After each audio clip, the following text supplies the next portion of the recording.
My ex-fiancé cheated on me 20 years ago. Should I go out to dinner with him to catch up? When I first met Mark, it was back in junior year of high school. My parents had a pretty bad divorce because my mother had an affair. She abandoned me, so my father packed up and I moved to a new state to live with him. I'm extremely close with my father because of this. This was a lot for me to handle, so I was struggling to deal with everything emotionally and I withdrew a lot. Mark was someone I became acquainted with very quickly. Think troublemaker/bully type deal. Anyway, I avoided him like the plague, but I was new, I was small, so easy pickings. He cornered me one time, calling me names, and I'm not sure what the trigger was, just a lot of built-up emotions, but I punched him, which led to a fight. A one-sided one looking back. He was much larger than me, but never swung back. After this, he did an entire 180 on his personality. He stopped bullying others, apologized, left me love letters, followed me everywhere, until I just snapped and asked what his deal was. I still get butterflies when I think back on it. He told me that he wanted to be a better person for me, and that he liked me. This kind of just started something between us. I started helping him study, I got a close friend who I could talk to, we hung out whenever we could, and we eventually started dating. He worked so hard just to apply for the same college as me and to follow me.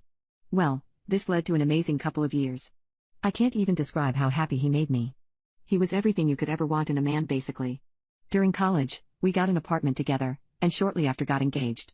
Life felt perfect, I had a decent job, I considered him the love of my life. Then, we started having hiccups. Nothing major, some small fights here and there, some money issues, some jealousy issues. Again, nothing we couldn't work through. But the conversations and fights kept repeating, and they spiraled. Because we were both young and immature, we started having real-world problems. Just before this, we started trying for a baby, which spiraled everything further because we had fertility issues. Something that really pushed everything to its limit was when he couldn't get a job after college. We were struggling financially and I was the main one providing. It stressed him out and brought up a lot of insecurity issues for him because I was doing what he felt was his job. For context, his parents are ridiculously wealthy. His father owns a construction company and he's never had to struggle for things before. When he moved out, he was determined to make it on his own, despite his father offering him a job at his company.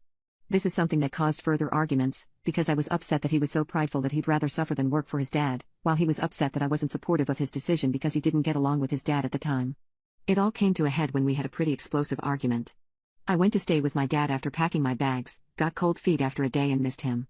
I came home to him shirtless, hugging a woman on our couch. The blow-up is as you can imagine. I cried and yelled at him, he kept saying please, it's not what it looks like. But when I'd ask for more information, he'd just stutter and couldn't elaborate. I called off the engagement, moved back to my father's place and cut contact.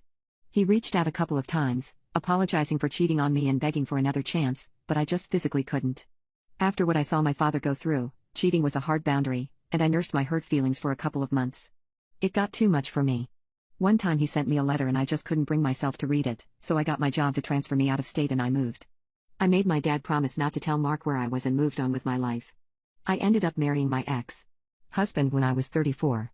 We got divorced when I was 39 because he was having an affair with his coworker. I have many colorful words for this man, and he left me when she got pregnant.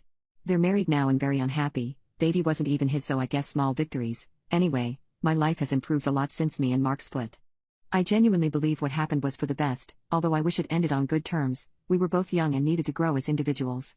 I went back to college for a culinary degree, started my own catering company, and I'm now very happy with my life and my cats. So I was back in my original state for a wedding I was hired to cater for. This specific day was a vacation day, so I told my team to just go have fun. They went out for drinks. I opted out and decided to walk down memory lane a little bit. I was walking when I heard someone shout my name, followed by some loud car honks. I turn around and I see a man running up to me, and it takes me a few seconds to process who it is. He's aged a bit and he was very clearly out of breath. Honestly, it felt like I was back in school with him. My heart fluttered and his ears did this thing they always do where they turn red when talking to me. I just couldn't stop staring at him. He asked the pleasantries, how was I doing? You look good. I've missed you. All that jazz. We talked for a bit longer and he asked me if I was married. I explained that I was divorced and asked him the same question. He said that he never married and has been single for a long time. I asked how things have been in general, and he explained that he now ran his father's construction company. I was happy for him, gave my congratulations, and then he asked me out for dinner to catch up. I said yes, because truthfully I'd like to know what has happened in his life since I left. We exchanged numbers and had a hug goodbye. I can't even explain how much I missed hugging him, everything just felt perfect. However, when I talked to some of my girlfriends, they were appalled that I'd even consider seeing an ex who cheated. It's just dinner, so I don't think it's a big deal, but they were adamant that it was a bad idea, and it started to make me think. Thing is, I'm curious about his life now and want to ask about his affair. Surely it won't be a big deal if I go, right? Update: my ex-fiancé cheated on me 20 years ago. Should I go out to dinner with him to catch up? Well, dinner was great. It was amazing talking to him again, and even though we touched some emotional topics, it felt good being able to show that emotional connection we shared. We talked about a lot of things. Neither of us really wanted it to end, I don't think. This man, he remembered the restaurant we had our first date at and took me there. The restaurant no longer exists, but the building still does, and it's a different chain now. The food left much to be desired, but it felt like a blast from the past, and it was so heartwarming. For context, on our first date as semi-adults, he came dressed in a suit, slicked back hair, and flowers.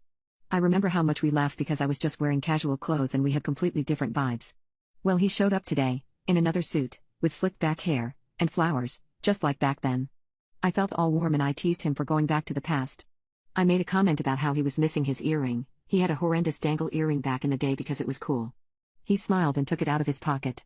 He couldn't put it on because his ear had since closed up, but he brought it because he wanted to complete the look, so he just held it. We went through small talk.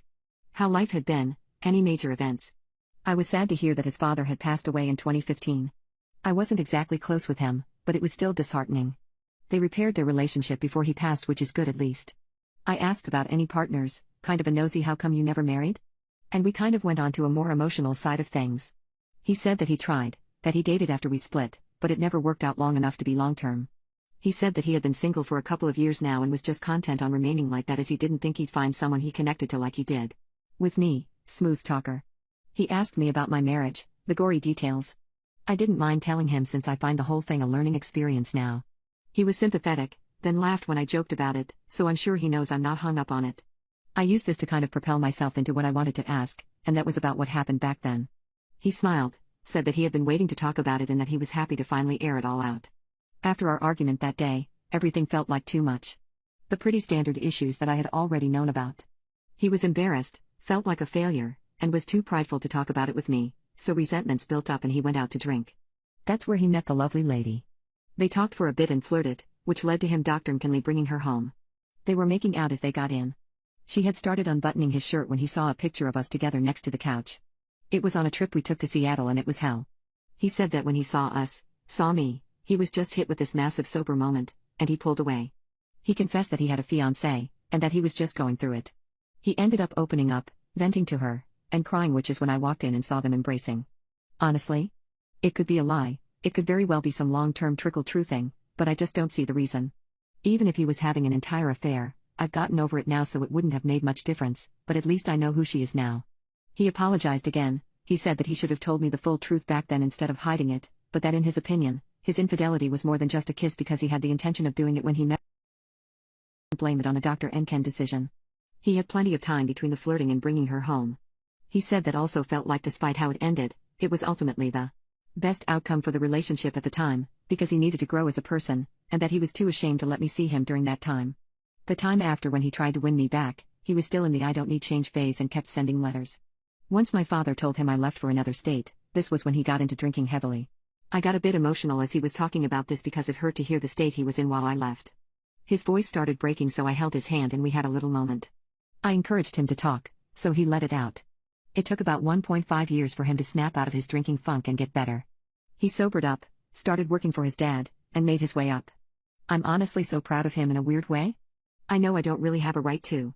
But I don't know, something about hearing how much he changed to better himself for him made me really happy. All in all, we had a good time. He drove me back to my hotel. He asked how long I was staying and I said a week. He asked if we could plan something else and I said of course.